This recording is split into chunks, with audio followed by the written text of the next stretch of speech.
प्यारे बच्चों, आप सभी को नमस्कार। कैसे हो? अच्छे हो?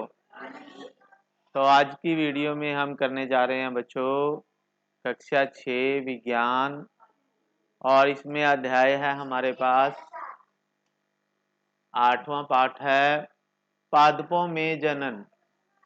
पादपों में तो इस पाठ को हम विज्ञान की पाठ्य पुस्तक में समझेंगे। तो अगर आप इसको अच्छे से समझ लेते हो तो इस पाठ से जितने भी प्रश्न अलग अलग प्रकार से आते हैं तो वो सारे इसी पाठ में से ही आते हैं। तो आपके वो सारे प्रश्न अभी याद हो जाएंगे। ठीक है, तो आपने अंत तक ये वीडियो पूरे ध्यान से समझनी है। ठीक है, तो चलिए शुरू करें बच्चों। पादपों में जनन पाठ है।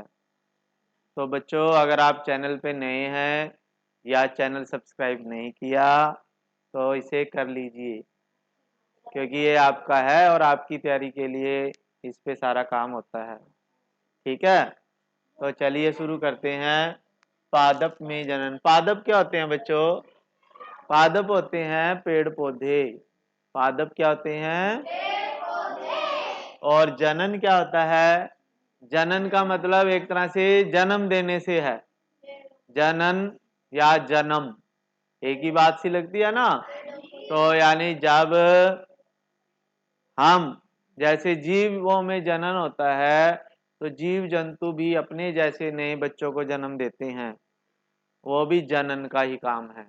ऐसे ही पेड़ पौधे भी अपने जैसे नए पौधों को जन्म देते हैं, उसे भी हम पादपों में जनन कहेंगे। तो अब देखिए, सबसे पहले जनन किसे कहते हैं ये परिभाषा है आपके लिए। ठीक है, माता पिता से संतति का जन्म जनन कहलाता है। और पादप भी कैसे जनन करते हैं ये सारा कुछ हम इसमें पढ़ेंगे बच्चों। ठीक है, पादपों में जनन क्या होगा, वो उनकी क्या क्या विधियां रहेंगी ये पढ़ेंगे। तो इसके बाद है जनन की विधियां, यानी पादपों में जनन की कितनी विधियां हैं, कैसे जनन करते हैं, तो वो देखें। इसमें देखो बच्चों, आपके पास है आगे जनन की विधियों में क्या है, ध्यान से समझें।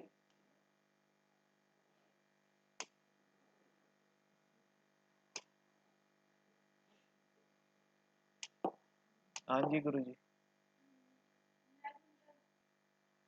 तो इसमें देखो बच्चों, इसमें पादप के विभिन्न भागों के नाम आप देख पहले पढ़ चुके हैं कक्षा 6 में।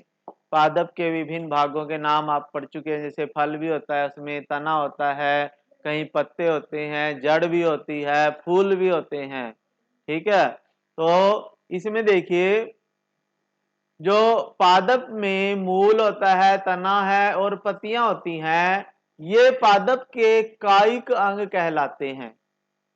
कायिक अंग किसे कहेंगे?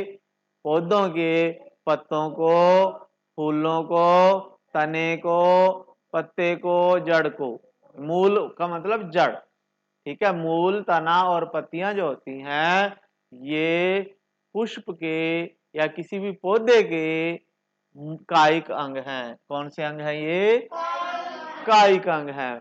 तो वृद्धि की निश्चित अवधि के बाद अधिकांश पादपों में पुष्प निकलते हैं। ठीक है, जब भी वृद्धि होती है तो पौधों के ऊपर पुष्प आते हैं पहले, फिर उसके बाद उन पुष्पों के फल बन जाते हैं। बनते हैं या नहीं? पहले फूल लगते हैं। ठीक है, जैसे आम आए, आम आम के ऊपर पहले बूर आता है। बूर वो छोटे छोटे फूल होते हैं आम के, फिर उसी के धीरे धीरे वो आम बन जाता है, फल बन जाता है। या अमरूद है, अमरूद के ऊपर पहले फूल आएंगे, फिर उन्हीं से वो फल बन जाते हैं। ठीक है, ऐसे ही घिया के, कद्दू के, तोरी के आप सभी देखते हो, पहले फूल आएंगे फिर उनके फल बन जाते हैं। ठीक है, तो फिर उसी फल में बीज भी होते हैं, फिर बीज अंकुरित होकर नया पादप बनाते हैं बच्चों।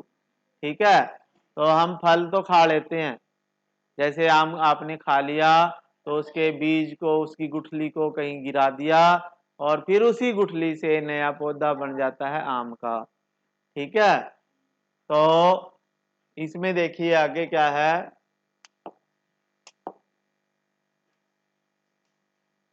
तो इसमें देखिए पुष्प जो है पादप में जनन अंग का कार्य करता है। वास्तव में पुष्प पादप के जनन अंग होते हैं।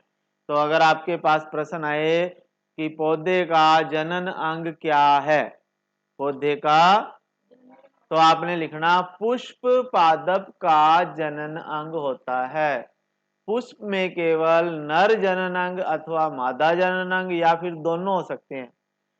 पुष्प में यानी फूल के अंदर या तो नर जनन अंग होगा या मादा जनन अंग होगा या दोनों हो सकते हैं।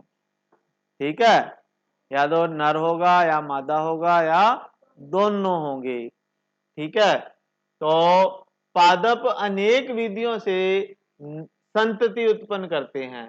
पादप जो होते हैं, पेड़ पौधे जो होते हैं, वो नए पौधों को अनेक विधियों से जन्म देते हैं। ठीक है, तो उसमें मुख्य रूप से जनन की दो विधियां होती हैं बच्चों, ये इंपॉर्टेंट है। ठीक है, आपने लिखना है पादप में जनन की दो दो प्रकार से जनन होता है पादप में। एक होता है अलैंगिक जनन और दूसरा है लैंगिक जनन। ठीक है, तो आपने याद रखना है पादप में जनन की दो विधियां हैं, लैंगिक, अलैंगिक और लैंगिक जनन। तो अलैंगिक जनन में पादप बिना बीजों के ही नए पौधों को उत्पन्न करते हैं। यानी ऐसे जनन की विधि जिसमें बिना बीजों के नए पौधों को तैयार किया जाता है उसे क्या कहेंगे? अलैंगिक जनन। क्या कहेंगे? यानी बिना बीज बोए अगर नए पौधे बना दिए हमने तो वो अलैंगिक जनन से होंगे। किससे होंगे? अलैंगिक जनन से होंगे। ठीक है, तो इसमें देखिए आप अलैंगिक जनन, और जबकि लैंगिक जनन में नए पादप बीजों से मिल बनाते हैं। जब हम बीज से नए पौधे उगाते हैं तो वो लैंगिक जनन कहलाता है। तो अलैंगिक जनन में क्या होगा? अलैंगिक जनन में नए पादप बीज और बीजाणुओं के उपयोग के बिना उगाए जाते हैं। अलैंगिक जनन में नए पौधे बिना बीजों के उगाए जाते हैं। ठीक है, जैसे आप देखते हो कि गुलाब का पौधा कैसे उगाते हैं। गुलाब का तो बीज नहीं होता, तो उसकी टाणी लगा दी जाती है। आलू का बीज नहीं होता, ठीक है, तो आलू का बीज नहीं होता, उसके तने से ही नया पौधा उगा दिया जाता है। गन्ने का बीज नहीं होता, ठीक है, तो वो बिना बीज के उगाए जाते हैं। ये अलैंगिक जनन है। कैसा जनन है? अलैंगिक। तो कायिक परिवर्धन में देखिए, कायिक परिवर्धन, कायिक परिवर्धन क्या है बच्चों? ये एक प्रकार का, ठीक है, कायिक परिवर्धन क्या होता है? इंपॉर्टेंट है, प्रश्न आता है ये, पौधों में कायिक परिवर्धन का वर्णन कीजिए। तो आप क्या आंसर दोगे? कायिक परिवर्धन अलैंगिक जनन है। कैसा है? अलैंगिक जनन। इसमें पादप के मूल से, तने से, पत्ते से या कली से, जैसे किसी कायिक अंग द्वारा नया पादप प्राप्त किया जाता है, और जनन पादप में के कायिक भागों से होता है, इसलिए इसे कायिक परिवर्धन कहते हैं। तो कायिक परिवर्धन किसे कहते हैं? ये प्रश्न आता है, कायिक परिवर्धन का वर्णन कीजिए, किसे कहते हैं? तो आपने लिखना है ये अलैंगिक जनन की एक विधि है। अलैंगिक जनन की एक विधि है। इसमें पादप के मूल से, मूल का मतलब जड़ से, तने से या उसके पत्ते से या मुकुल से, मुकुल होता है उसके ऊपर एक कली आ जाती है मुकुल, उससे या जैसे, यानी उन्हें हम कायिक अंग बोलते हैं। अभी पीछे हमने पढ़ा था, अभी कायिक अंग क्या है? मूल है, तना है, पत्ता है, ये कायिक अंग है। तो कायिक अंग से जब हम नया पौधा तैयार करते हैं तो उसे हम कायिक प्रवर्धन कहते हैं। ठीक है, कायिक प्रवर्धन। फिर उसके बाद है आपके पास, देख गुलाब है, चंपा के पौधे हैं, जैसे इनकी कलम लगाते हैं हम। क्या लगाते हैं? तो इसके लिए क्या करते हैं, एक शाखा को उसकी परव संधि से काटिए।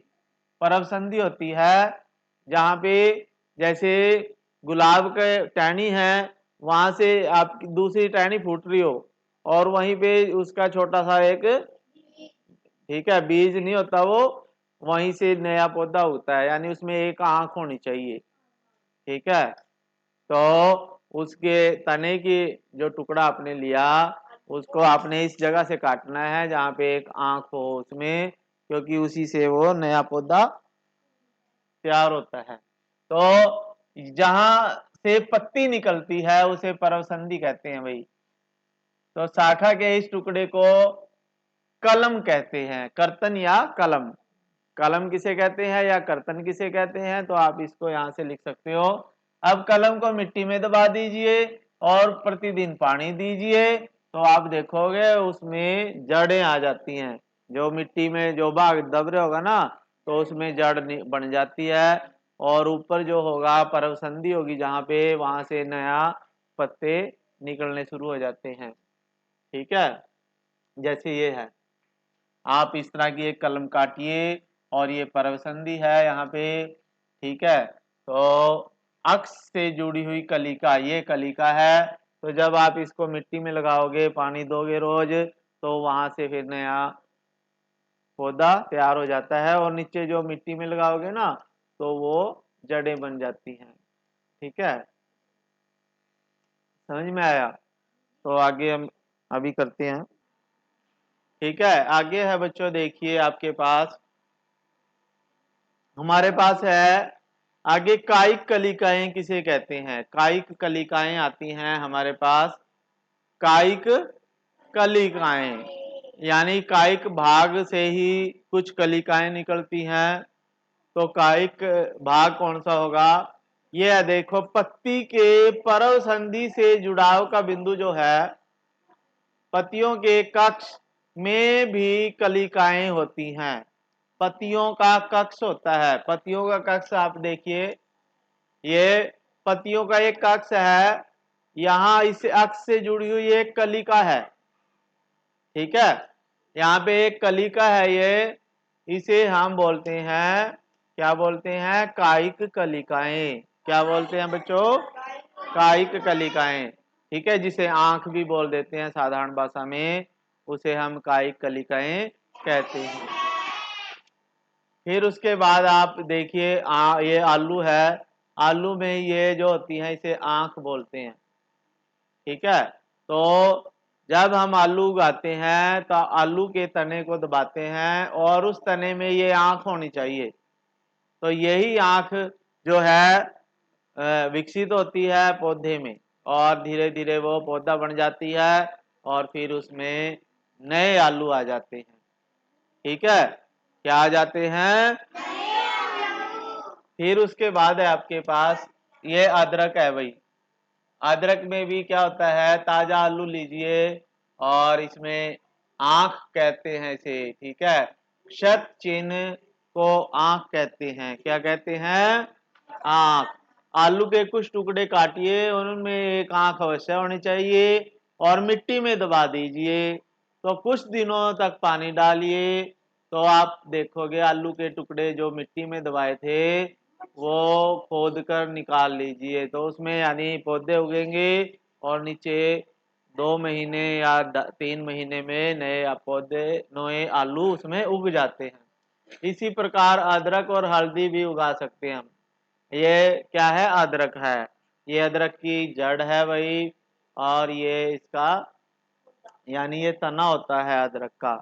अदरक के तने को अब मिट्टी में दबा देते हैं, तो वहीं से जड़ें निकल जाती हैं और एक प्रोहोतंत्र जो बाहर की तरफ निकलता है पत्तियों के रूप में।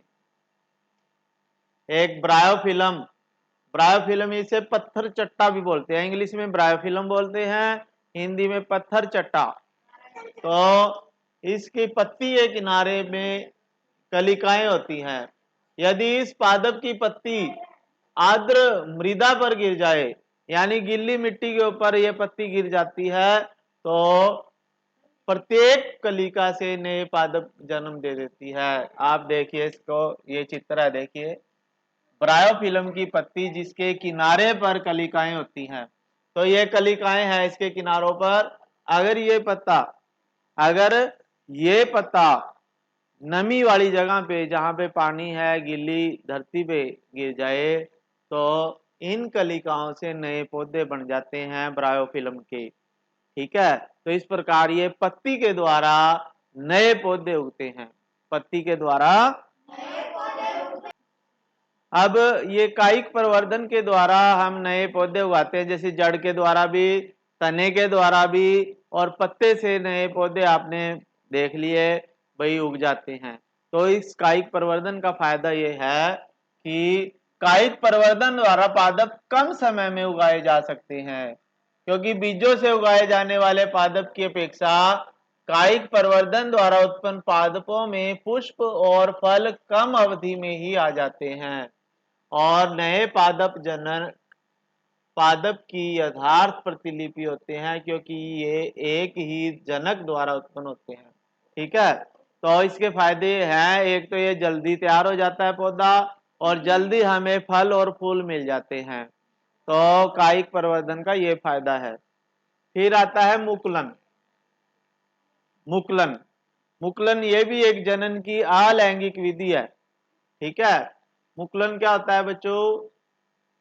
आपने यीस्ट के बारे में सुना है, पहले यीस्ट पाउडर होता है, सूक्ष्म जीव होते हैं उसमें, और वो गर्मी में वृद्धि करते हैं। ठीक है, यीस्ट पाउडर जो होता है उसको हम डबल रोटी जब बनाते हैं ना, या केक बनाते हैं, ब्रेड बनाते हैं, तो आटे के अंदर यीस्ट पाउडर मिलाते हैं। ठीक है, तो फिर उसको गर्म करते हैं तो वो फूल जाता है, ब्रेड बन जाता है। तो उसके अंदर क्या होते हैं? सूक्ष्म जीव होते हैं, यीस्ट नामक। तो इसके लिए ये सूक्ष्मदर्शी द्वारा ही देखे जा सकते हैं भाई। तो इसके लिए पर्याप्त पोषण उपलब्ध हो तो यीस्ट कुछ ही घंटों में वृद्धि करके गुणन करते हैं, और ये एक कोशिका होती है, इनमें एक कोशीय जीव होते हैं ये। ठीक है, तो इसमें देखिए आपके पास ये इस तरह से यीस्ट होता है। आप बेकरी से यीस्ट केक या केमिस्ट से भी आपको मिल जाता है ये यीस्ट पाउडर। ध्यान से समझे इधर, चुटकी भर यीस्ट लेकर इसे किसी ऐसे पात्र में रखिए जिसमें कुछ पानी हो, तो इसमें एक चम्मच शक्कर डालकर उसमें जल के घोल लें, और अब पात्र को किसी कमरे के गर्म भाग में रख दें।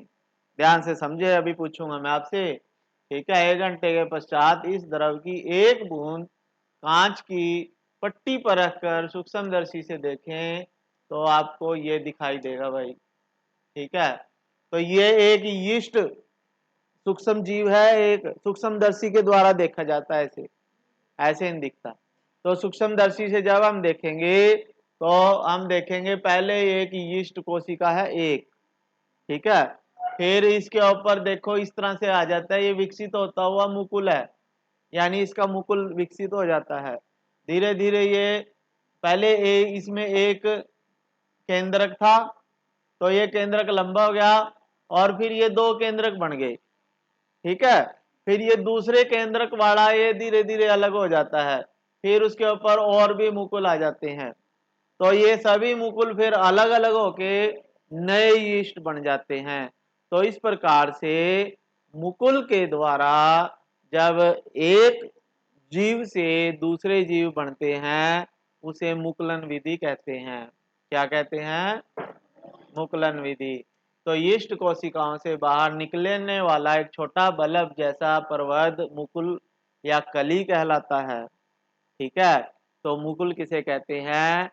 यीस्ट सूक्ष्म जीव के शरीर से बाहर बल्ब जैसी एक संरचना निकलती है जिसे मुकुल कहते हैं या कली कहते हैं। मुकुल वृद्धि करता है और जनक कोशिका से अलग होकर नई यीस्ट कोशिका बनाता है और नया सूक्ष्म जीव बन जाता है। ठीक है, तो इस प्रकार से इस विधि को हम मुकुलन विधि कहते हैं। फिर है खंडन विधि। ये भी अलैंगिक जनन की विधि है। खंडन, खंडन का मतलब टूट जाना, ठीक है। तो खंडन होता है जब अपने तालाब में ठहरे हुए पानी में हरे रंग की फिसलनदार काई बोलते हैं, जिसे हरी रंग की काई पानी में तैरती है, आपने देखी है, तो उसे ही हम स्पायरोगायरा बोलते हैं इसे, या एक शैवाल होता है, इसे स्पायरोगायरा बोलते हैं। क्या बोलते हैं बच्चों? स्पायरोगायरा होता है, ये काई है। देखो पहले एक काई हो जाती है बड़ी, फिर इसके दो टुकड़े हो जाते हैं, फिर ये भी और बड़ी होगी, फिर उसके दो दो टुकड़े और हो जाएंगे, चार हो जाएंगे, फिर वो बड़ी हो जाएगी, फिर चार के आठ बन जाते हैं। तो इस तरह से जो स्पायरोगायरा है, ये शैवाल होते हैं, ये जल और पोषक तत्व उपलब्ध होते हैं जल में ही, तो शैवाल वृद्धि करता है। यानी जब इसको पानी के अंदर पोषक तत्व मिलते हैं तो ये वृद्धि करने लग जाता है। ध्यान से समझें। तो तेजी से खंडन द्वारा गुणन कराते हैं। शैवाल दो या अधिक खंडों में विखंडित हो जाते हैं। यह खंड या टुकड़े नए जीवों में वृद्धि करने लग जाते हैं और यह प्रक्रम निरंतर चलता रहता है। इस प्रकार से शैवाल जो है खंडन विधि से नए नए जीवों को उत्पन्न करते रहते हैं। ठीक है, समझ में आई बात? फिर उसके बाद है बीजाणु निर्माण। क्या है? बीजाणु निर्माण होते हैं बच्चों। आपने डबल रोटी पे वायु में उपस्थित बीजाणुओं से कवक उग जाते हैं, देखे होंगे आप। जैसे रोटी या डबल रोटी कहीं भी आप अगर अंधेरे में या गर्म स्थान पे गिरा देते हो, कहीं टुकड़ा पड़ा रह जाता है, तो उसके ऊपर सफेद रंग के उल्ली लग जाती है, लगती है कि नहीं? तो आप इसमें देखिए, डबल रोटी पर रुई के जाल में बीजाणुओं को देखा होगा आपने। तो जब बीजाणु निर्मुक्त होते हैं तो वो वायु में तैरते रहते हैं, क्योंकि ये बहुत हल्के होते हैं। तो ये बीजाणु होते हैं, सूक्ष्म जीव होते हैं, हल्के होते हैं बहुत ज्यादा, और ये वायु में तैरते रहते हैं भाई। ठीक है, हवा में उड़ते रहते हैं, हल्के होते हैं, हमें दिखाई नहीं देते। तो ये बहुत हल्के होते हैं, इसलिए ये लंबी दूरी तक जा सकते हैं। और ये नहीं है अभी आपके इस कमरे से दूसरे कमरे में जा सकते हैं, एक घर से दूसरे घर में भी, या एक गांव से दूसरे गांव में भी ये तैर के जा सकते हैं, इतने हल्के होते हैं। क्योंकि हवा जिधर की होगी ये उधर ही तैरते हुए चले जाते हैं। तो बीजाणु जो होते हैं अलैंगिक जनन करते हैं, और प्रत्येक बीजाणु उच्च ताप पे और निम्न आर्द्रता जैसी प्रतिकूल परिस्थितियों में एक आवरण से ढके रहते हैं। ठीक है, जो बीजाणु होते हैं वो क्या होते हैं भाई? एक कठोर सुरक्षात्मक आवरण से ढके रहते हैं। यानी जो बीजाणु होते हैं वो क्या होते हैं, उनके ऊपर ना एक कठोर कवच होता है जो उनको ठंड से बचाता है, और जो विषम परिस्थितियां आती हैं उनसे वो बचाता है। ठीक है, ठीक है। तो इसमें देखिए बीजाणु निर्माण में आपने देखा कि बीजाणुओं का एक शरीर के ऊपर एक कठोर कवच होता है जो उनको सर्दी से बचाता है या विपरीत परिस्थितियों से बचाता है उनको। लेकिन जब उनको उचित तापमान मिल जाता है, यानी लंबे समय तक ये जीवित रह सकते हैं। लेकिन जब अनुकूल परिस्थितियां उनको मिलती हैं अंकुरित होने के लिए, अनुकूल परिस्थितियों का मतलब है जब उनको गर्मी मिलेगी, पानी मिलेगा, तो वे नए जीव में विकसित हो जाते हैं। और मॉस और फर्न जैसे पादप में भी जनन बीजाणुओं द्वारा ही होता है। यानी ये जो है आपके पास जो है फर्न के बीजाणु द्वारा जनन, यानी फर्न का पौधा है एक तरह से, और इसमें ये बीजाणु बीजाणुधानी है, बीजाणुओं का एक समूह है। ये बीजाणुओं के कारण ही इसमें जनन होता है। ठीक है, फिर उसके बाद आता है बच्चों लैंगिक जनन। कौन सा जनन? तो लैंगिक जनन में क्या होता है? अब लैंगिक जनन पुष्प की संरचना के बारे में आप पहले ही पढ़ चुके हैं। पुष्प पादप के जनन अंग होते हैं, पहले भी ये बात आई थी और एक बार फिर आपको बता रहा हूँ, इम्पोर्टेंट बात है, ध्यान से समझें। जो पुष्प होते हैं वो क्या है, पादप के क्या है बच्चों, जनन अंग है। क्या है, पुष्प का मतलब फूल, फूल पादप का क्या है, जनन अंग है। इसमें पुंकेसर जो है नर जनन अंग कहलाता है, स्त्री केसर मादा जनन अंग कहलाता है। ठीक है, पुष्प में पुंकेसर होता है, स्त्री केसर होता है। पुंकेसर नर जनन अंग, पैसे पुंकेसर, पैसे पुरुष। ठीक है, तो ये नर नर जो होता है वो भी पुरुष ही होता है। तो पुंकेसर जो है नर जनन अंग है, स्त्री केसर जो है, स्त्री का मतलब औरत एक तरह से, और ये स्त्री केसर जो है मादा, मादा भी औरत को ही बोलते हैं, तो मादा जनन अंग है। ठीक है, तो पुष्प के अंदर पुंकेसर होता है जिसे नर जनन अंग कहते हैं, स्त्री केसर होता है जिसे मादा जनन अंग कहते हैं। ठीक है, फिर है जैसे आपके पास है गुड़, सरसों के फूल होते हैं, गुड़हल के फूल होते हैं, पिटूनिया के पुष्प होते हैं, तो इनके जनन अंगों को हम अलग करके देख सकते हैं। ऐसे पुष्प जिनमें या तो केवल पुंकेसर हो या केवल स्त्री केसर हो, उन्हें एक लिंगी पुष्प कहते हैं। आपके पास ये प्रश्न आ जाता है, एक लिंगी पुष्प किसे कहते हैं, द्विलिंगी पुष्प किसे कहते हैं? तो आपके पास ये आंसर है, ऐसे पुष्प जिनमें या तो केवल पुंकेसर हो या केवल स्त्री केसर उपस्थित होते हैं, उन्हें एक लिंगी पुष्प कहते हैं। जिन पुष्पों में पुंकेसर और स्त्री केसर दोनों हो, उन्हें द्विलिंगी पुष्प कहते हैं। ठीक है, एक लिंगी किसे कहेंगे, जिसमें या तो पुंकेसरी हो बस या केवल स्त्री केसरी हो, उन्हें एक लिंगी कहेंगे क्योंकि उनमें एक ही लिंग होता है। और जिनमें दोनों, स्त्री केसर भी एक ही फूल में है, पुंकेसर भी उसी के अंदर, तो दोनों में यानी एक ही फूल फूल के अंदर दोनों, तो उसे द्विलिंगी, द्वि का मतलब दो, लिंगी यानी जिन पुष्प में जो द्विलिंगी। ठीक है, जैसे मक्का है, पपीता है, ककड़ी है, खीरा है, ये एक लिंगी पुष्प होते हैं। जो मक्का, पपीता, खीरा और ककड़ी, ये इनके जो फूल होते हैं उनमें केवल एक ही लिंग होता है, या तो उनमें पुंकेसरी होता है या स्त्री केसर होता है। ठीक है, ये उदाहरण है एक लिंगी के। कौन कौन से उदाहरण है एक लिंगी के?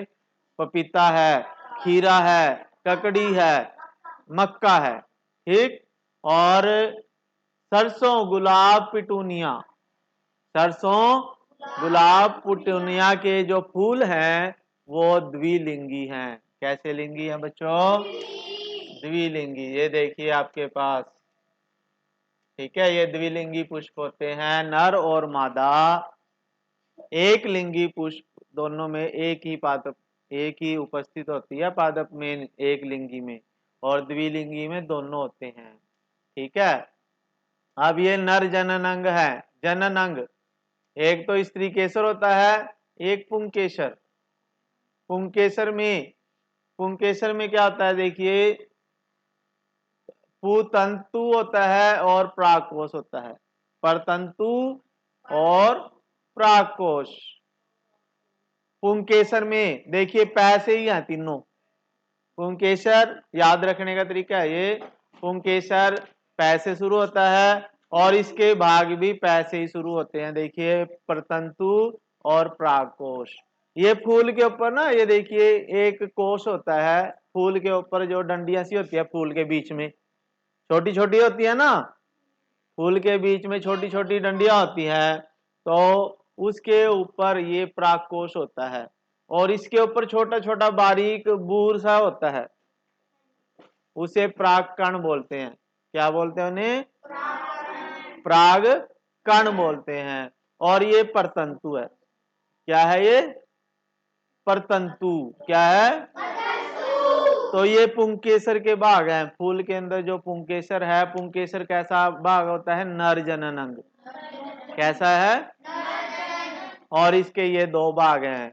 और स्त्री केसर, स्त्री केसर कैसा जनन अंग है? मादा जनन अंग। कैसा है? मादा जनन अंग है। और इसमें क्या क्या है देखो, एक तो वर्तिका है, ये बीच में क्या है? वर्तिका सारी लंबी है जो, क्या है ये?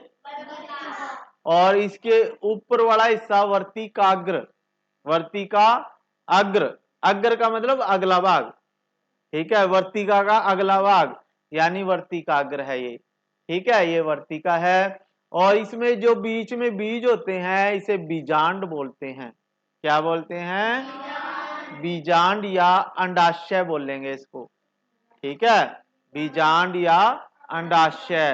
तो इसमें बीज बनते हैं, जब बाद में फूल की पत्तियां गिर जाती हैं ना, तो यहाँ पे फिर बीज बनते हैं बच्चों, इसलिए इसे ये क्या कहेंगे?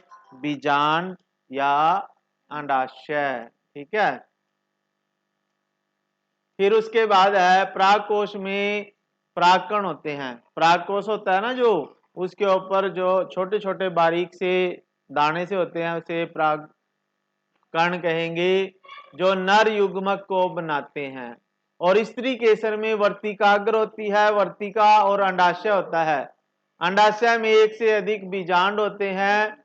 और मादा युग्मक जो है, और क्या होता है भाई?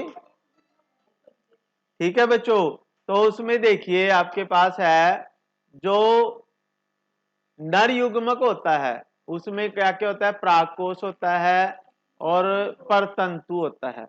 प्राकोश और प्राकोश के ऊपर क्या होते हैं बच्चों? परागकण। जैसे ये देखिए, ये फूल आप देख रहे हो, इसमें ये क्या है? परतंतु है। क्या है? और ये ऊपर क्या है? ये परागकोश। क्या है? और उसके ऊपर परागकण पड़े होते हैं। क्या पड़े होते हैं? परागकण। तो ये, और जो नर युग्मक को बनाते हैं, यही हम नर युग्मक बनाते हैं। क्या बनाते हैं? फिर उसके बाद है जो स्त्री केसर होते हैं, उसमें वर्तिकाग्र, वर्तिका और अंडाशय। वर्तिकाग्र, ये देखो, ये इसके अंदर की तरफ, जब हम इसको छील के देखते हैं ना, तो अंदर की तरफ होती है वर्तिका। यहाँ बीच में एक डंडी सी होती है अंदर, बिल्कुल बारीक सी, तो उसे वर्तिका बोलेंगे। और उसके अगले हिस्से को वर्तिकाग्र बोलेंगे। और ये जो नीचे बीज जहां बनते हैं, ये बीजांड होता है, अंडाशय होते हैं, तो इसे अंडाशय बोलते हैं।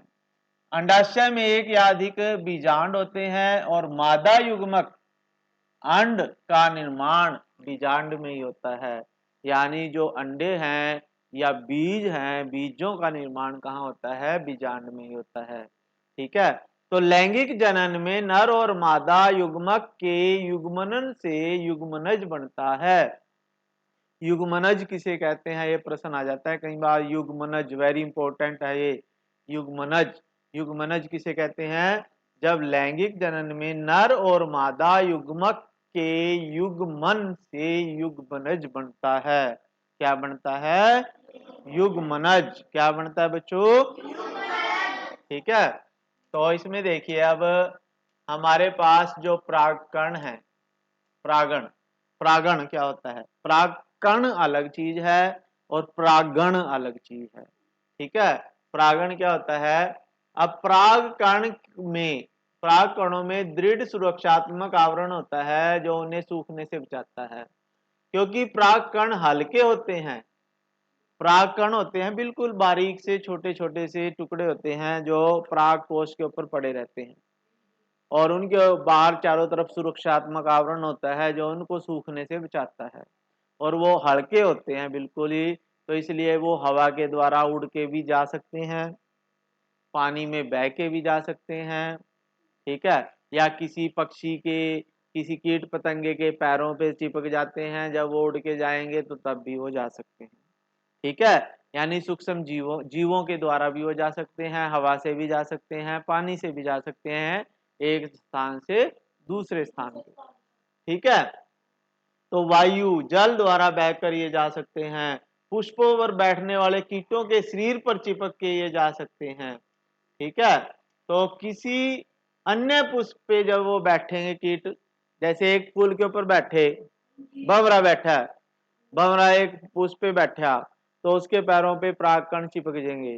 तो जब वो उड़ के दूसरे फूल पे बैठेगा तो वो कुछ परागकण दूसरे फूल पे वहीं रह जाएंगे, उस फूल के उसके चिपक जाएंगे, फिर वो अगले पे बैठते हैं, ऐसे ही बैठते रहते हैं ना। तो पुष्प के वर्तिकाग्र पर कुछ परागकण गिर जाते हैं, तो परागकणों का परागकोश से पुष्प के वर्तिकाग्र पर स्थानांतरण परागण कहलाता है। परागण क्या होता है बच्चों, देखिए, जब परागकोश से, जब जैसे एक मधुमक्खी यहां बैठी, ध्यान से समझ ले, ठीक है, तो ऐसे पूछूंगा बेटे अभी, जब एक मक्खी यहां पे बैठी तो उसके पैरों पे परागकण चिपक गए, तो फिर वो उड़ के इस वर्तिकाग्र के ऊपर बैठ गए यहाँ। ठीक है, तो कुछ परागकण जो है इसी के ऊपर रह जाएंगे वर्तिकाग्र पे। तो जब परागकण परागकोश से वर्तिकाग्र पर चले जाते हैं तो उसे परागण कहते हैं। क्या कहते हैं उसे? परागण कहते हैं। तो परागण दो प्रकार का है बच्चों, एक स्वपरागण, एक पर परागण। परागण कितने प्रकार का है? दो प्रकार का, एक स्वपरागण और एक पर परागण। स्वपरागण क्या होता है, देखिए ये दो चित्र हैं आपके पास। स्व का मतलब मैं, ठीक है, और पर का मतलब दूसरा। ठीक, तो स्वपरागण वो होगा अगर मेरे, या सपोज करो ये मैं फूल हूं एक, ठीक है, अगर मेरे परागकण मेरे ही वर्तिकाग्र पर गिरे, यानी मेरे तक ही सीमित रहे, तो वो स्वपरागण है। लेकिन पर परागण क्या होगा, अगर मेरे ये परागकण दूसरे फूल के वर्तिकाग्र पर जाके गिरेंगे उसे पर परागण कहते हैं। क्या कहेंगे? ठीक है, परागण दो प्रकार के हैं, कौन कौन से? स्वपरागण और पर परागण। ठीक है, तो स्वपरागण में एक ही फूल के परागकण उसी वर्तिकाग्र पर गिरते हैं, उसी फूल के। लेकिन पर परागण में दूसरे फूल के परागकण दूसरे फूल की वर्तिकाग्र पर गिरते हैं, तो उसे पर परागण कहते हैं। ठीक है, फिर उसके बाद है आपके पास निषेचन। क्या होता है? निषेचन। निषेचन देखिए वेरी इंपॉर्टेंट है ये भी प्रश्न, निषेचन किसे कहते हैं?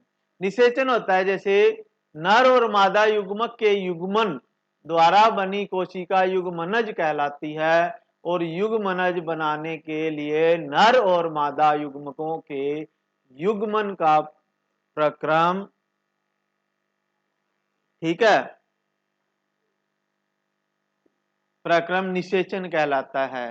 यानी जब नर युग्मक और मादा युग्मक आपस में मिलते हैं और उससे वो युग्मनज बनता है। क्या बनता है?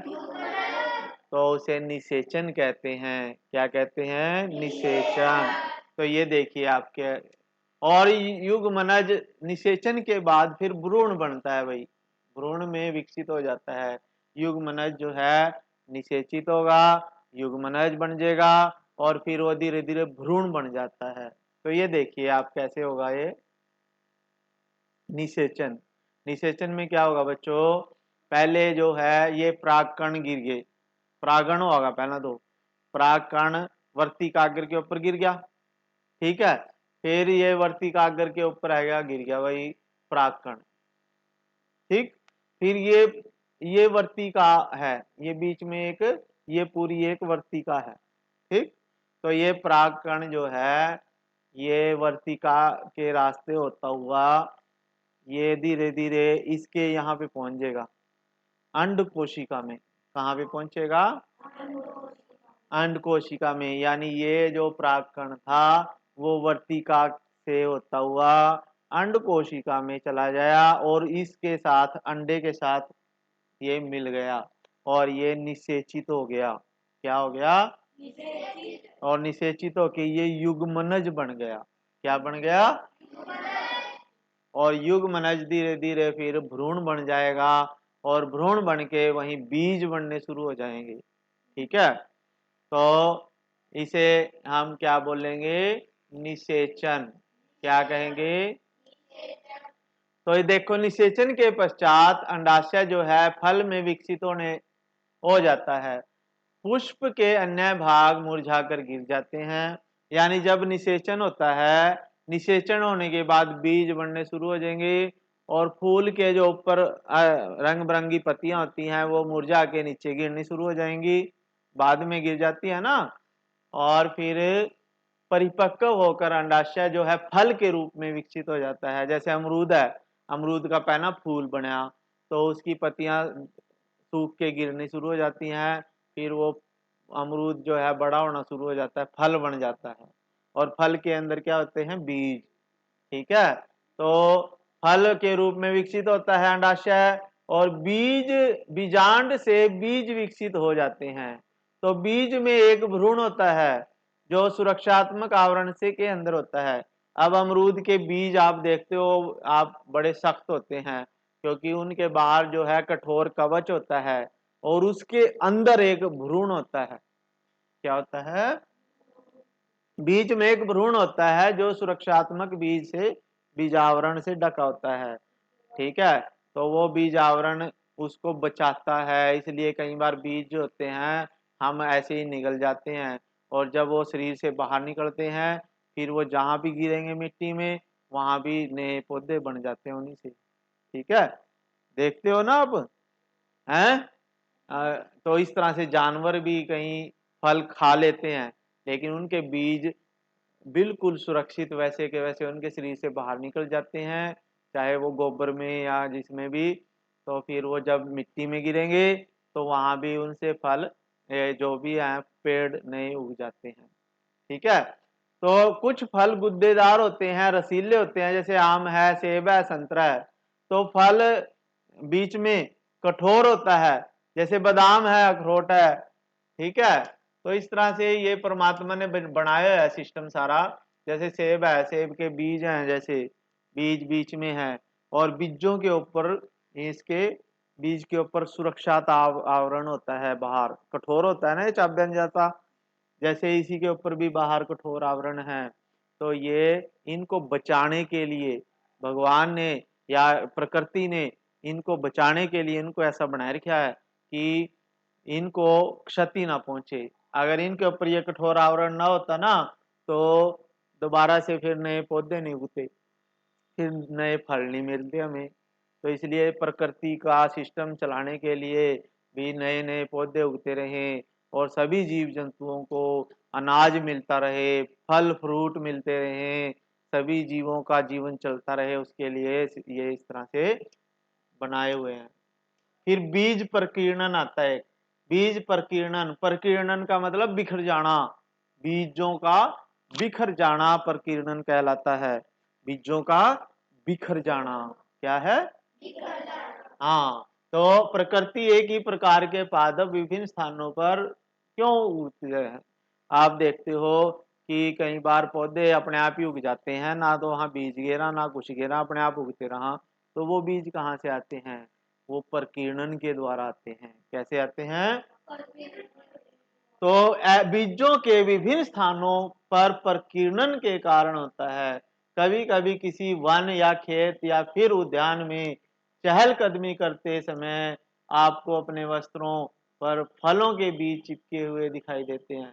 यानी जब आप कहीं घूम रहे या खेतों में घूम रहे, ठीक है, तो कई बार आपके कपड़ों में बीज चिपक जाते हैं। क्या चिपक जाते हैं? ठीक है, तो प्रकीर्णन क्या हो गया?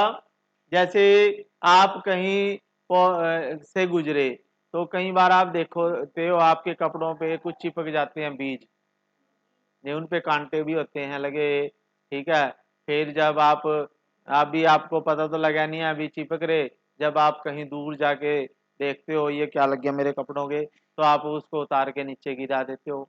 तो बीज देखो एक स्थान पे कहाँ से चिपके और कहाँ जाके अपने आप वो गिर गए। तो इसी तरह से जब जीव जंतु, ये गायें भैंस बकरियां वनों में चुगती हैं, घास चरती हैं, तो उनके शरीर के साथ भी बीज चिपक जाते हैं। और जब उनको कहीं एहसास होता है भाई कहीं खुजली होती है कहीं कुछ होती है, तो वो उसको खिंचाते हैं और बीज वहीं गिर जाते हैं।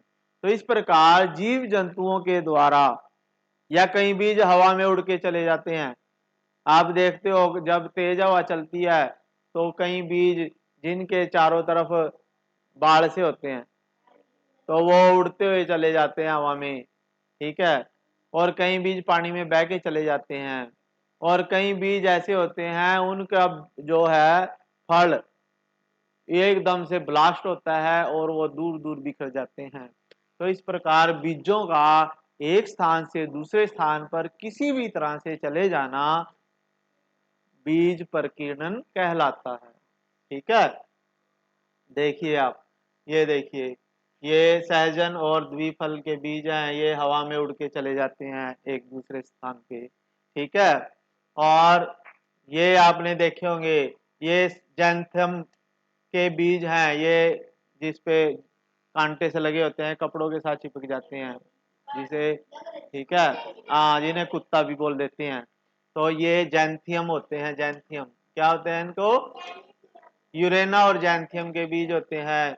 ये सूरजमुखी के रोम युक्त फल और मदार, मदार या आंकड़े के बीज आपने देखे होंगे, हवा में उड़ते रहते हैं वो आंकड़े के बीज, ठीक है।